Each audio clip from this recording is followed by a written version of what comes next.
You don't know what it is to be a prisoner. What if The Hill 1965 wasn't just a war drama? What if it was a brutal psychological experiment disguised as a film? Sidney Lumet's desert epic looks controlled, measured, and precise, but behind the camera, everything erupts into chaos. Tempers flare, actors collapse under the heat, studio executives panic as the dailies reveal a production spiraling into danger, and the sand-scorched set becomes a pressure cooker that exposes every crack in the cast, crew, and story. Today, we're diving into 20 weird facts about The Hill 1965, the secrets the film never advertised. And wait until you hear the mysterious bonus fact at the end, a detail that even veteran film historians rarely mention. Let's begin. Hit play and buckle in. Fact number 1. The set isn't a set. It's a real punishment camp. Most war movies build their pain. The Hill found it. The production uses a real abandoned military camp in Spain complete with harsh terrain, collapsing structures, and scorching sun. Lumet refuses artificial lighting or comfort. He wants the truth on camera. This means the climb sequences are not staged illusions. They're punishing climbs performed repeatedly in temperatures that hit brutal peaks. Actors sprint, stumble, and crumble under the weight of full gear. It isn't theatrics. It's suffering filmed with discipline.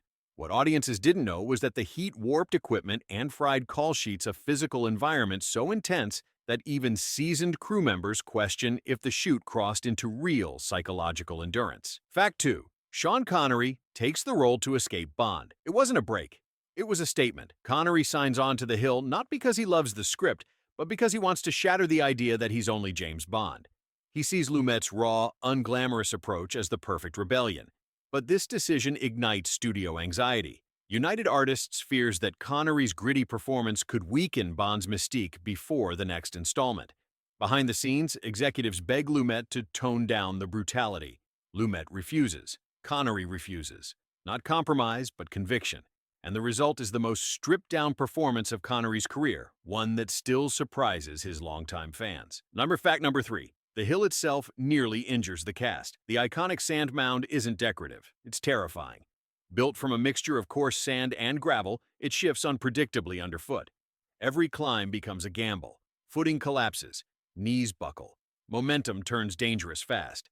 Ian Bannon reportedly loses his balance during take after take, sliding down in painful rolls that leave bruises hidden under his uniform. Lumet keeps the cameras rolling. He wants authenticity, not rehearsal pain, but real strain. By week 3, the crew modifies the hill slightly to prevent serious injury, but not enough to soften the film's ruthless realism. Fact number 4. Lumet bans makeup completely. In most films, makeup hides fatigue. In The Hill, exhaustion is the aesthetic. Lumet bans makeup chairs entirely. Sweat must drip, sunburn must spread, lines on the actors' faces must deepen. The decision shocks the studio, who fears audiences won't accept their leading men in such raw condition. But Lumet sticks to his rule. No powder, no covering, only the truth. Every shot is an unfiltered portrait of dehydration and strain.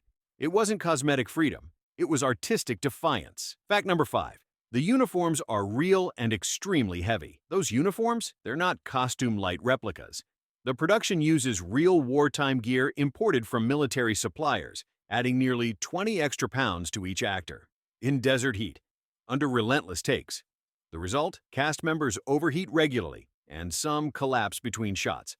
Water breaks become emergency triage moments. What audiences didn't know was that the weight forces the actor's posture, breathing, and pacing into a kind of involuntary rhythm, a real soldier's gait shaped not by acting, but by survival. Fact number 6. Sean Connery almost walks off the film. Connery is known for composure, but The Hill strips it away. During one especially brutal sequence, he climbs the gravel mound repeatedly, scraping his hands and knees raw. After the 5th or 6th take, Lumet requests another, this time slower, heavier, more broken. Connery reaches his breaking point. Witnesses recall him standing up, brushing gravel from his palms, and saying firmly that he would not risk injury for the sake of repetition. His tone isn't theatrical fury. It's exhaustion with a sharp edge. Lumet immediately pulls him aside. They disappear behind a tent, speaking quietly but intensely. Crew members pause their work, unsure whether the production is about to derail. After nearly 20 minutes, Connery returns. He does the next take, but the mood on set changes. Respect grows, but so does caution. What audiences didn't know is that this moment reshapes the shoot. Lumet becomes more selective about retakes involving the hill. Connery becomes more protective of the cast. Not confrontation, but recalibration. Their unspoken agreement afterward becomes part of why the film maintains its authenticity without pushing its star past the point of safety. Fact number 7. The camera crew works in dangerous conditions. While the actors suffer visibly, the camera department battles its own set of dangers. Cinematographer Oswald Morris works on unstable, improvised platforms built directly into hot sand. Tripods sink slowly throughout the day, forcing constant releveling. Some shots require operators to kneel on scorching ground, causing burns through their clothing. Cameras overheat so frequently that the crew keeps spare cloths soaked in water to drape over the equipment, hoping to cool them fast enough to prevent shutdowns. At one point, a lens becomes so hot it cannot be handled without gloves. Another time, a platform collapses under a camera operator, narrowly avoiding an injury. Yet Morris embraces the conditions. The rough, unsteady visual texture becomes part of the film's identity. He tells crew members that the slightly shaking frame feels like the heat. What audiences didn't know is that many shots are captured under physical duress that mirrors the story's tension. Not staged instability, but lived instability. The camera becomes another prisoner of the environment, trapped, strained, and forced to fight for control. Fact number 8. A real sandstorm interrupts filming. Desert weather is unpredictable, and the Hill learns this brutally when a sudden sandstorm slams into the set. Within minutes, the sky darkens, the wind howls, and sand cuts across skin like shards. Crew members rush to cover equipment as actors shield their faces. Communication disappears under the roar. Lumet halts filming but refuses to retreat. Instead, he keeps cameras nearby to study how the storm moves, falls, and reshapes the sky. This reference footage later influences the film's harsh visual tone. Though the storm lasts only an hour, cleanup takes nearly 2 days. Tracks vanish, gear is buried, and dailies are damaged by sand infiltration. Not interruption, but transformation. Nature becomes the film's unpredictable co-creator. Fact number 9. The film's most intense scene uses no special effects. One of the film's most haunting sequences, prisoners dragging themselves up the hill, uses 0 special effects. Lumet instructs the cast to climb until their muscles genuinely fail. No stunt doubles, no soft ground, no camera tricks. Actors carry real weight under brutal heat. Several later admit these climbs were among the hardest physical demands of their careers. During one take, an actor becomes dizzy and must be helped to shade. Another develops deep blisters that require bandaging. Lumet captures everything until safety forces a pause. What audiences didn't know is that the trembling legs and ragged breaths are not performance. Not simulated exhaustion, but real depletion. These raw moments become the emotional core of the entire film. Fact number 10. The crew debates stopping the production. Midway through filming, morale fractures. Crew members quietly worry the production has crossed into unsafe territory, heavy uniforms, blazing heat, dangerous hill climbs. After a grueling day leaves multiple actors shaken, production managers hold an informal meeting with Lumet. Safety teams suggest adjustments, shorter climb intervals, more shade, tightened schedules. Lumet listens but insists realism is essential. A compromise forms, safety improves, intensity remains. This is where the mid-roll line fits. Before we move on, go ahead and like and subscribe because the next facts reveal decisions even longtime fans never heard. What audiences didn't know is that the debate changes the atmosphere. Not rebellion, but reckoning. From that point forward, the crew works with sharper caution and deeper unity. Fact number 11. The supporting actors rebel during a key sequence. By week 4, exhaustion catches up. A group of supporting actors refuses to continue a punishing hill climb sequence until Lumet explains the need for so many takes. Their frustration isn't ego, it's genuine physical strain. Lumet listens, acknowledges their pain, and explains his philosophy. The audience must feel the weight through you. The honesty diffuses tension. The actors counter with suggestions for fewer climbs and more precise blocking. Lumet agrees, but demands the next take be delivered with full rawness. That take becomes the one used in the final cut. What audiences didn't know is that this moment quietly shifts the production. Not mutiny, but negotiation. Trust rebuilds, and that trust carries the film through its hardest days. Fact number 12. The heat alters the actors' performances. In most films, actors simulate fatigue. In The Hill, the heat eliminates the need for pretending. The sun scorches, the sand radiates heat upward, and water evaporates instantly. Movement slow, eyes squint naturally, posture collapses into instinctive heaviness. Sean Connery's voice deepens from dehydration, adding harshness not in the script. Ian Bannon begins leaning forward because standing straight becomes exhausting. Even small gestures wiping sweat, adjusting collars happen out of necessity. Lumet embraces these changes, keeping long pauses and strained breaths in the final cut. What audiences didn't know is that the environment becomes an invisible collaborator, not method acting, environmental acting. The performances feel brutally real because the actors are genuinely battling the climate. Fact number 13. Lumet shoots the film. Using his no-escape philosophy, Lumet believes a film about confinement must visually trap its audience. On The Hill, he pushes this idea relentlessly. He avoids wide shots, favoring tight frames, low angles, and compositions that crowd actors into the edges of the screen. He tells cinematographer Oswald Morris, "Don't let the frame breathe."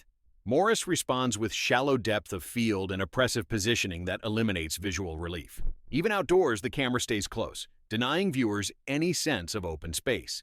The result is a visual pressure chamber. What audiences didn't know is that this was planned with psychological precision, not just cinematography imprisonment by lens.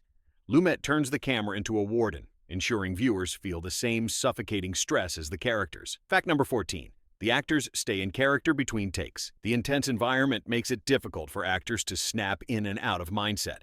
The heat drains humor, the uniforms restrict movement, and the story's tension lingers. Sean Connery becomes notably quiet, often sitting alone in shade. Ian Hendry paces, with restless energy, matching his character's simmering frustration. Even extras stay subdued, grouping silently near the barracks. Lumet encourages this emotional discipline, telling actors it helps maintain atmosphere without wasting energy. Crew members later remark that the set feels eerily like a real detention yard low conversation, efficient movements, and a constant heavy stillness. What audiences didn't know is that this mood bleeds directly into the film. Not deliberate method acting, but fatigue-driven authenticity. The realism grows naturally from the environment. Fact number 15. The studio tries to cut the film's harshest moments. When United Artists sees Lumet's rough cut, executives panic. They call it too relentless, and fear audiences won't handle the unfiltered brutality. They push to trim collapse scenes, soften officer confrontations, and add wider shots to relieve pressure. Lumet refuses. Connery quietly supports him. Tension fills the screening rooms as debates stretch across days. In the end, only minor trims are allowed. The film's core harshness survives intact. What audiences didn't know is that The Hill narrowly avoids studio softening, not compromise survival. Lumet's refusal preserves the film's raw honesty, the very quality that later earns it critical respect. Fact number 16. The prisoner's marching rhythm was created, accidentally. During early marching scenes, Lumet feels the rhythm is too clean, too orderly. Then inspiration strikes from an accident. A crew member drags heavy gear through the sand, creating a gritty, uneven crunch. Lumet stops everything. That, he says, is the sound. He instructs the actors to march with that dragging heaviness. The sound team records matching footfalls to amplify the oppressive tone. The result becomes one of the film's defining auditory signatures, a slow grind of willpower against exhaustion. What audiences didn't know is that this defining rhythm wasn't choreographed, not design discovery. A simple environmental accident reshapes the entire movement style of the film. Fact number 17. The film's moral ambiguity sparks international debate. When The Hill releases, critics worldwide disagree violently about its message. Some call it a bold critique of military authority. Others argue it unfairly portrays leadership as cruel. A few nations even complain that the film's brutality lacks patriotic context. Lumet refuses to clarify his intent. He insists the film is not an accusation, but an examination. This ambiguity frustrates viewers searching for a clear stance. But it also ignites discussion. British critics focus on its colonial echoes. American reviewers praise its psychological realism. European cinephiles compare it to existential tragedy. What audiences didn't know is that this disagreement fuels the film's longevity. Not a message film, a mirror. Its refusal to offer easy answers keeps it relevant across decades and cultures. Fact number 18. The final scene has multiple unused versions. Lumet shoots several endings, each with different emotional temperatures. Harsher ones filled with anger, quieter versions filled with resignation, and some that lean into shock. He screens each repeatedly, studying how each ending changes the film's weight. Ultimately, he chooses the most restrained take a version that leaves viewers unsettled, suspended between justice and futility. The unused endings remain locked away, remembered only by crew who describe subtle differences, tighter pacing, sharper eye contact, or more visible strain. What audiences didn't know is that the final scene is crafted through emotional trial and error, not one ending a spectrum. Lumet sculpts the finale with precision, selecting the version that lingers longest in the viewer's mind. At number 19, The Hill's message resonates with real veterans. Years after release, Lumet and Connery receive letters from veterans who see their own experiences reflected in the film. Not the setting, but the emotional reality. They recognize the authority tension, the quiet pressure between ranks, and the exhaustion that shapes behavior. Some write that The Hill captures the invisible rules of military life better than battlefield films. Others say the psychological claustrophobia mirrors their memories more than combat scenes ever could. This unexpected praise reshapes the film's reputation, not just a drama, a reflection. The studio fears the movie might alienate servicemen. Instead, it earns respect from those who understand institutional strain firsthand. The film becomes a quiet favorite among certain veterans, valued for its honesty rather than spectacle. Fact number 20. The film influences future harsh military dramas. Though not a blockbuster, The Hill becomes a silent blueprint for modern military films. Directors study its tight framing, moral ambiguity, and pressure cooker pacing. Over the years, its influence appears in works like Full Metal Jacket, A Few Good Men, and other psychological military dramas. Its portrayal of authority as a force that can protect or destroy becomes a template for future filmmakers exploring institutional power. The Hill's refusal to glamorize hardship becomes a creative compass for directors seeking realism over spectacle. What audiences didn't know is that its legacy spreads quietly through the industry, not a loud influence, a foundational one. Its DNA shapes the tone of countless films that examine the emotional cost of discipline and hierarchy. A bonus fact: one of the strangest secrets surrounding The Hill is the rumored behind-the-scenes reel compiled for internal review. Crew members claim it once included raw moments, footage of the sandstorm, near falls on the gravel hill, and even Connery's tense private conversation with Lumet. Then it vanished. Archived records listed only as missing, with no explanation. Some believe it was accidentally misplaced during storage transfers. Others whisper it was quietly removed to protect the film from scrutiny. No copy has ever surfaced publicly. What audiences didn't know is that this reel may hold the most revealing glimpses of the production's real chaos. Not lost, perhaps hidden. Its absence only deepens the film's mystique, leaving one final mystery buried under the desert sun. Not choreography, but environmental influence. The rhythm embodies the emotional weight of the prisoner's daily struggle. The Hill 1965 wasn't just a war drama, it was a pressure chamber, a test of endurance, a film that forces its cast, crew, and audience to confront the cost of discipline and the limits of the human mind.